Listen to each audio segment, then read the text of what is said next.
I care about helping people understand why Bitcoin mining is important to the network as a whole. I believe in Bitcoin and I believe in Bitcoin mining. And I also believe that if you want to mine Bitcoin, if you want to play a part in the Bitcoin mining network, you can. You can figure out how to do it. You can do it from a BitX. You can do it from a heat reuse standpoint. You can build a Bitcoin mining farm if you want to. So where I see me coming into this role is like, everyone has a voice, everyone has a perspective. And if I give you my perspective, if I lend my voice to the conversation, you might pick something up from me that has a downstream effect on the way that you perceive the world, the way that you look at Bitcoin, Bitcoin mining, your own worth, your own energy. And this is something that Bitcoin has taught me, is that like we all trade our life force, our energy, our time for money. And when that money is fundamentally broken, you're throwing away your life force. And people don't like to look at it that Whoa. way. But Whoa. Deep. We're getting deep. if you're throwing away your life force, your time means nothing. And that means your life means nothing. And people don't want to hear that. Woo, People don't want to buddy. hear that. But if you're saving and you're putting your energy into something that cannot be debased, cannot be stolen from you, cannot be fundamentally broken, then all of a sudden your life means a whole hell of a lot more, and you can choose to do with it what you want to do with it. Now, Bitcoin mining takes that whole dynamic just a little bit further, because instead of just partaking in the network, you're participating in the network. You are not only a consumer, you are now a producer. And that changes the way, one more time, it's like one more notch in the belt of like you becoming a sovereign individual and you having your own thoughts and you thinking individually. It takes it one step further. And you can play the tiniest part in that. You can run your own node, you can run a BitX, and you are participating in the network. You are producing in the network. And that is what I see the Build a Mind podcast as, is a way to have these conversations, talk to people who are doing really cool things, and just give a little bit of perspective from my own life into somebody else's life. Wow. That is extremely deep and very insightful, the way you phrased all that. So, I mean, yeah, I mean, it essentially just becomes a lifestyle at that point. You're Yeah. sharing your knowledge, you're sharing your insights. And I think that's extremely important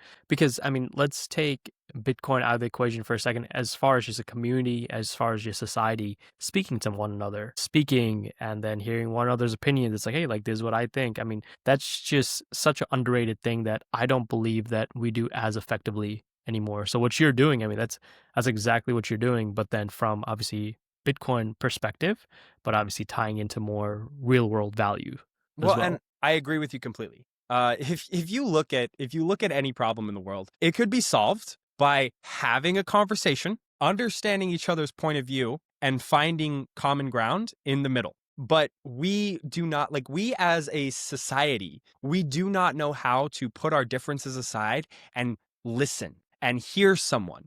We all, like, I like to think of it like this, okay? You look at a diamond, okay? Diamonds have different faucets. They have different faces of the diamond. And if you shine a light through that diamond, that light shines off in all different directions. Okay. Human beings, we are all faucets of the same diamond. Okay. The light, the information, the energy is coming down and it's shining off in different directions.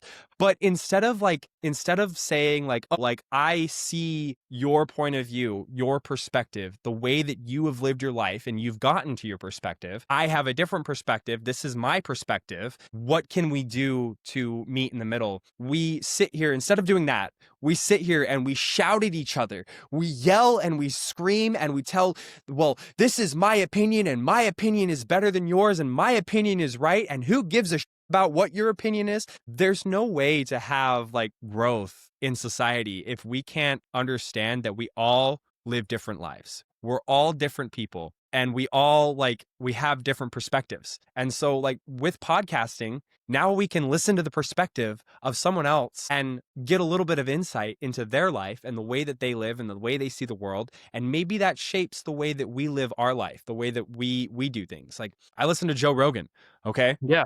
Yep. I am not going to Totally. work out the way that Joe Rogan works out.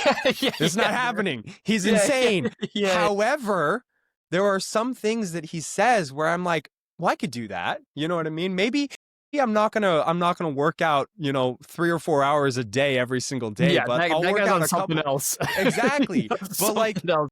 you have the ability with podcasting to learn a little bit about everything, and that can make you a more optimized, better human being, and it allows you to show up in the world a lot differently than you would if you didn't have that. And so like that's why I do the podcast. That's why I provide my own little take on Bitcoin mining. And you know what? If nobody listens to it, who gives a shit? But if it changes the perspective of one person, then I'm happy to do that. No, I love how you said all that. Yeah, because at the end, well, I love the part where you said if no one listens to it, it's like you're completely okay with it because at the end of the day, you're doing it for yourself, and then you want people to hear it. But if they don't, it's like okay, that's fine. But you're still at peace and at balance with the fact that hey, I did it for me, did it for me. And I love the fact that you brought up Joe Rogan. So as far as like everyone's so ones and zeros now as far as like, oh, are you blue? Are you red? Are you left? Are you right? For me, it's, and I'll be honest, as far as Democrats and Republicans go, it's like, dude, like they're all a bunch of capitalists at the end of the day. Social Two justice wings of the issues? same bird, man. Yeah. Social justice issues? Yeah, for sure. Like I'll probably align more with Democrats. But again, I don't need to be one or the other. And that's the thing I realized. And then I have family and friends that are like, yeah, like they'll be more Democrat and whatnot. And it's like I've met people that are like more Republican. I listen to it all, and I think that's important. And people will say certain things that it'll definitely I can feel my blood coming to the surface, and I'm like, oh my god. But at the end of the day, look, at the end of the you got to hear it, Yeah, right? You got to hear it. absolutely. You don't need to agree with them, but just listen. And you can say, let's say that me and you, Trevor, we disagreed on something. I could say, hey, Trevor, I appreciate your opinion. I disagree with it, but I respect what you said, right? And you Yeah, can say the same thing to me. And that's it. But I don't have to be like, Trevor, da da da da da da da da. That doesn't do anyone any good at the end exactly. of the And day. that's my whole point is that like we can't have constructive conversations that produce good outcomes if we can't see each other's point of view Mhm. without our blood boiling. If our Yeah, blood right. starts to boil and we start screaming at Yeah. someone because we're right and they're wrong, there's no constructive nothing happening, and therefore there's nothing being produced that society can use to better the outcome of other people. This at the end of the day, like we all come into this from a different perspective. It's like this whole idea of orange pilling people. Mhm. Every maxi that I talk to, not every maxi, but a lot of maxis will say, well, we need to orange pill the world and we need to shove Bitcoin down the throats of everyone so that Bitcoin, hyper decentralizes and yada yada yada. And I'm Ooh, like, buddy. it's like I agree with parts of that. The problem is that everybody has a different perspective on money. And Yeah. so you cannot sit here and say Bitcoin is the best money without fundamentally breaking down the person's pre-existing conception of what money is. So until you do that, you're not orange pilling shit. And like, I understand people's perspective when they say, well, I don't trust Bitcoin. It's like, I Sure. get it. But then how do we break down like why do you trust the federal government? Why do you trust the Federal Reserve? Well, I don't. Okay. Well, now we're getting somewhere.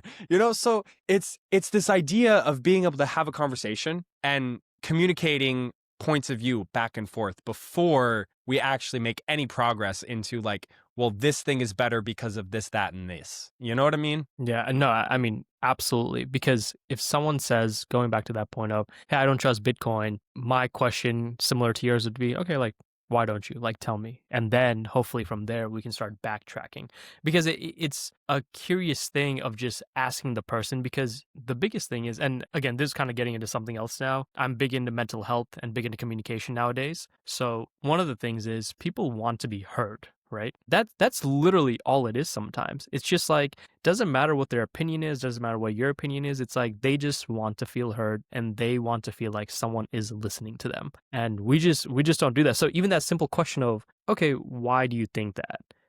What that says is essentially, hey, I hear you. I want to hear your opinion. Please tell me more about it because I want to listen. But it's just unfortunate where we've gotten to, especially, and I can't speak for other countries because I've only grown up in America, but where we've gotten to in America where it's essentially, okay, you're right or you're left, you're red or you're blue. There's no in the middle. You can't be purple. If you're purple, we hate you. Everybody hates you. And then obviously with social media and all the predictive models, and which are so good that they have pushed us even into more silos. Yeah, I mean, I think we're definitely on the same wavelength here as far as just talk.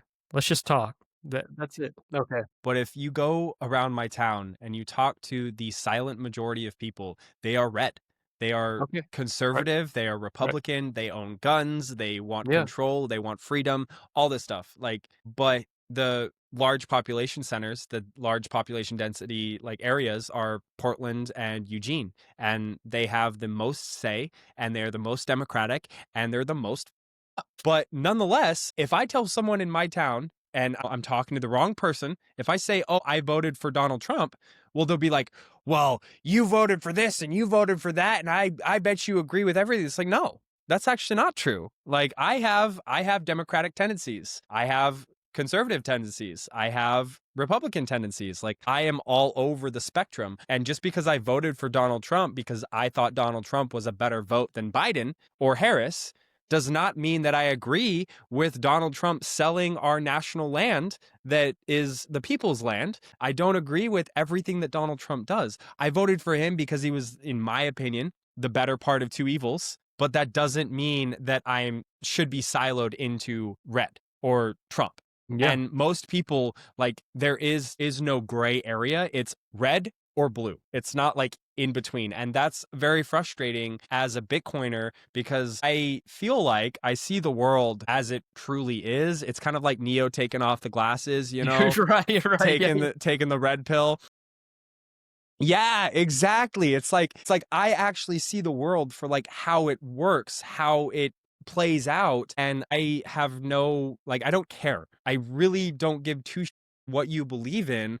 Are you hurting people? Are you hurting yourself? Are you producing something for society? Or are you complaining all the time? Because that's going to make me judge you based on those things versus like who you vote for and what you quote unquote believe in, because that's constantly changing for everyone. That's absolutely correct. So, and I appreciate you sharing who you voted for because I think these are important things that we do need to discuss. Like for myself, I didn't vote for either. Like I looked at Harris and I looked at Trump and I was just like, nah, dude. Like, Mm-hmm. because for me, it's like, yes, with Donald Trump, Bitcoin and stuff, great for that. Cryptocurrencies. I mean, well, I guess like depending on how you look at it, it's good now. I have opinions about it like later on, like we'll see what happens. But again, that's my opinion. But for me, growing up as a Muslim American, I was just like, dude, this isn't helping me. Like these presidents just do not care. Everything that's happening, whether it's like you're looking at like Afghanistan, Iraq, and now Gaza. I was like, that's enough, man. I can't keep doing this. Yeah. And that is my stance on it, right?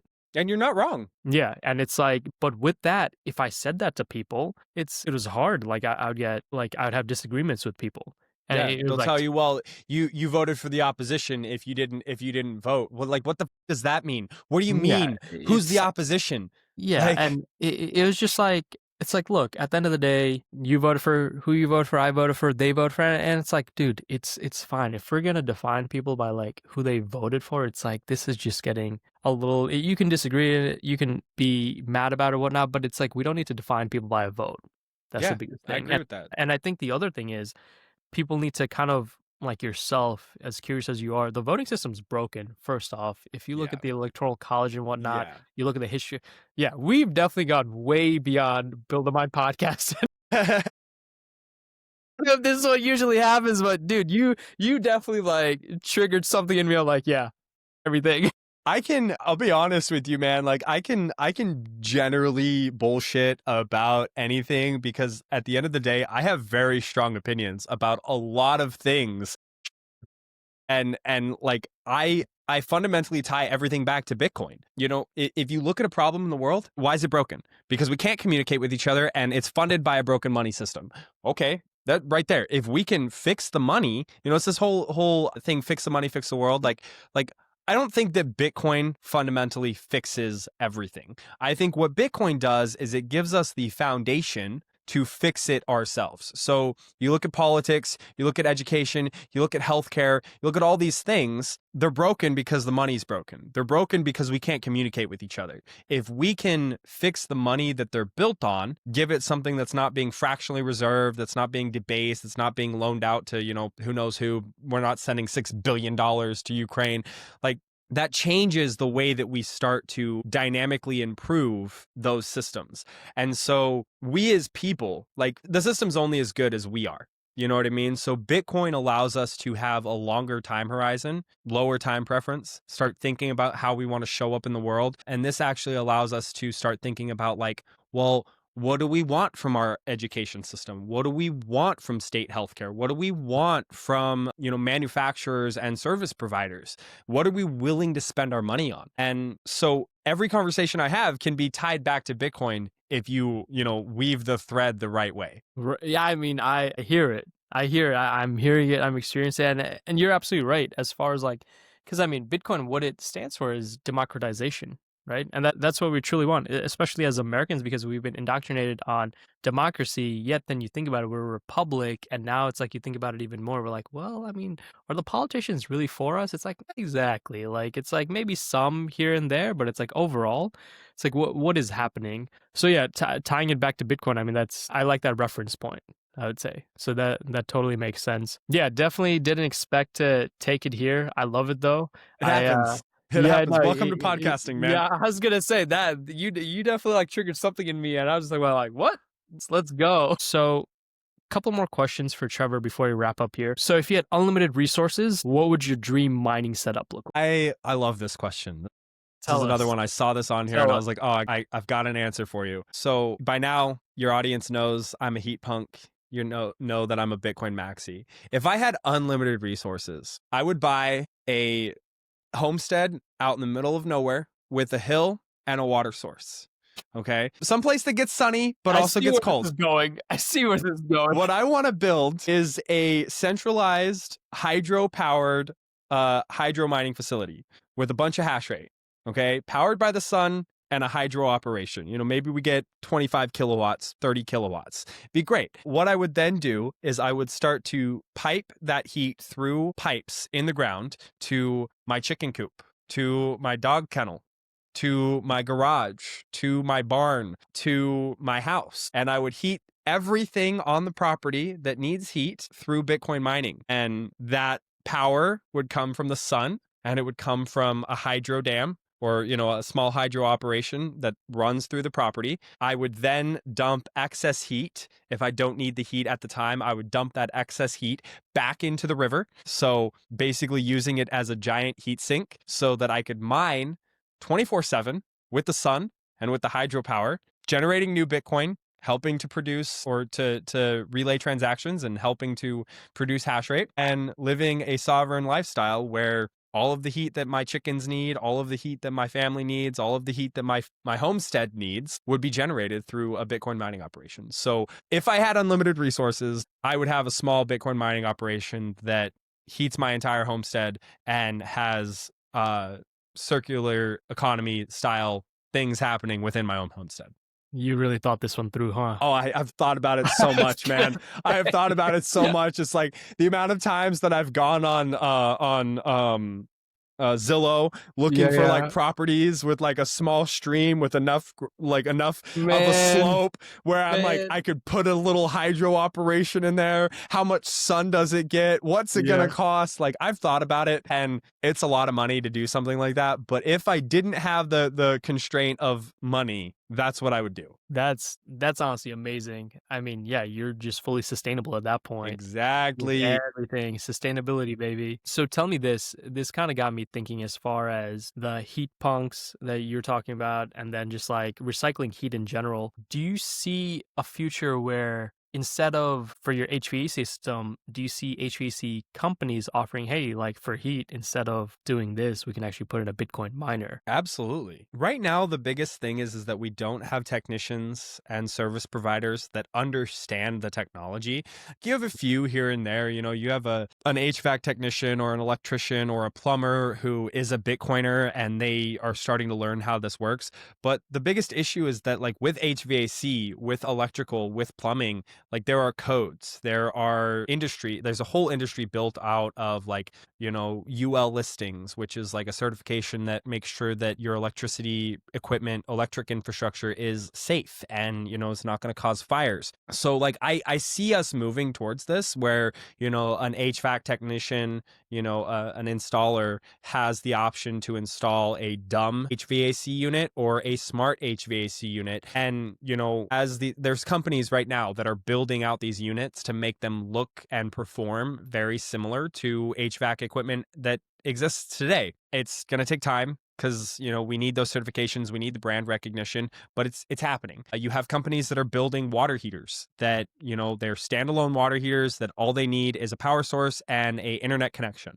And that is going to allow you as a consumer to buy a smart water heater, plug it into the internet, and now you're mining Bitcoin with the water heater that is producing heat. This also has downstream effects because your plumber might install a water heater, standard, stupid, dumb water heater. And they're not incentivized to make sure that that water heater is performing to its full capacity, its full efficiency. They just install it, they walk away from the project, and they get a call 15, 20 years later because the water heater broke again. Hmm.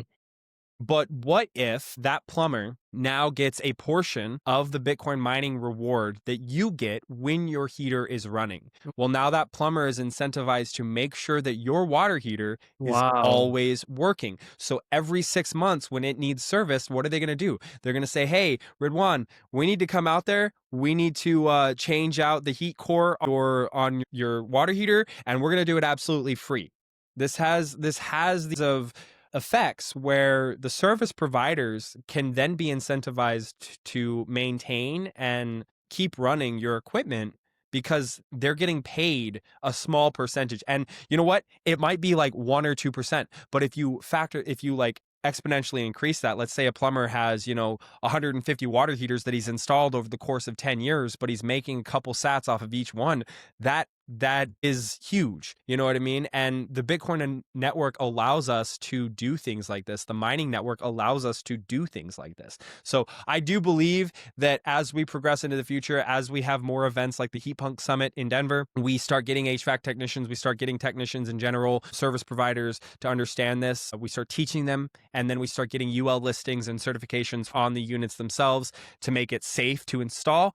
We start to see them being installed in more and more places. There's a great person, if you guys, this is going to the audience, if you're very curious about the heat reuse industry, you want to learn about this, I highly recommend that you look into Cade Peterson from Softwarm LLC. He's been building a bunch of really cool operations in Idaho. With his company, they've actually installed heating equipment into a car wash. They've installed heating equipment into a concrete mixing plant, and then a couple other things that they've done as well. He's been building heated driveways because it snows a lot there. So Wow. Very really nice. cool guy. And then if you're curious about the engineering side, the technical side, I highly recommend that you go to Schnitzel. He is just absolutely a phenomenal resource. Nakamoto Heating Solutions is, I Hmm. think, his website.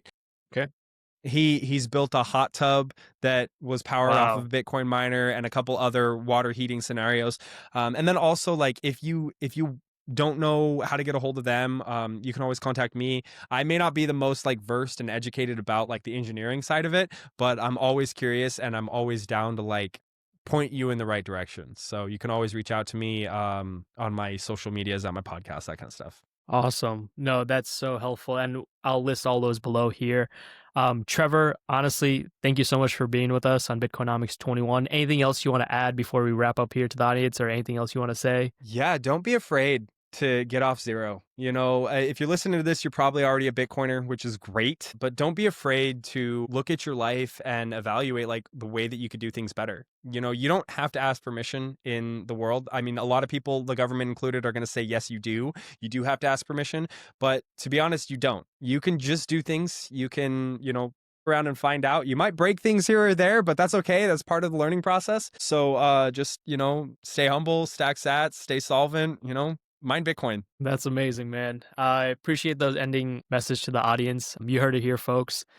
Trevor Bello from Bitcoin Mining World and then Build a Mine podcast. So really do appreciate you being here and being our first guest. So Yeah, thanks again, man. I was the first guest. You're the first one, man. Wow, that's awesome, no, dude. yeah, I feel you're the honored first. at this point, man. Oh, you didn't realize that? You're the I first didn't one, even man. realize it. No, that's great. And this was my first podcast appearance that was not like a combined podcast. I've done a couple of those, but this was fun. I really appreciated it. And anytime you want to have me back on, just reach out. I'll be happy to talk to your audience. Yeah, absolutely, man. Really appreciate it. Thanks again, Trevor. Well, we'll talk Peace to you. out. See ya. And that wraps up another episode of Bitcoinomics. Like, comment, and subscribe, and join us next time.